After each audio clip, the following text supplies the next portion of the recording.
In today's program, you can hear our feature Culture and Society and News from People. First, however, the mission of church news program and people from Russia and Christian Tarawai. Pope Leo XIV received an audience of President Lenin and hosting the kHz of England and Queen Camilla in the Vatican's Apostolic Palace. At noon, the King and Queen joined the Pope and the Anglican Archbishop of York in the Sistine Chapel for an ecumenical prayer service. Anglican Catholic Relations, Elsie Gossi reports. Gesetzt die Entwicklungstendenzen des modernen Journalismus angeht.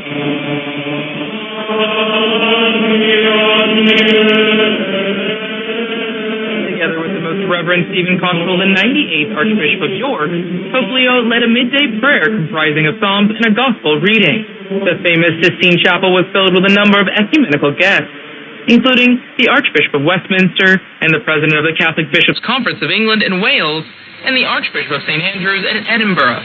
This visit marked a historic moment in Anglican-Catholic relations, one that has not occurred in 500 years. And two themes drove the journey: Christian unity and care for the environment. Originally scheduled for April, the visit was canceled due to Pope Francis's ill health. One of its goals was to highlight the shared commitment of King Charles and the Argentine Pope to the care of creation, 10 years after the publication of the encyclical Laudato Si. The ecumenical prayer service held in Latin and English built upon the good relations between the Vatican and the United Kingdom. It also fulfilled a wish of King Charles, who, as Supreme Governor of the Church of England, has long been committed to interfaith engagement.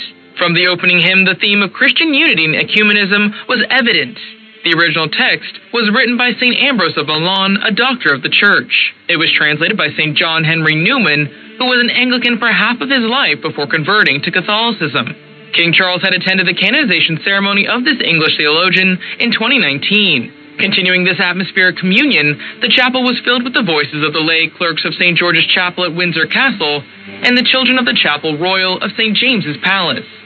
Both were invited by King Charles and Queen Camilla. As the organ signaled the end of the prayer service, Pope Leo exited the Sistine Chapel side by side with King Charles. Following his meeting with Pope Leo XIV, King Charles made his way to the Basilica and Abbey of St. Paul's outside the wall, where he's welcomed for the first time as Royal Confrater.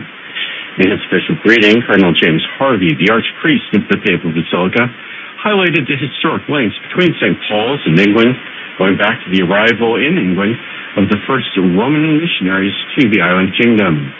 While acknowledging the division between the Catholic Church and the Church of England that has strained relations since the 16th century, Cardinal Harvey noted that in recent decades, especially since the Second Vatican Council, Anglicans and Catholics have made significant strides towards the unity for which Jesus prayed.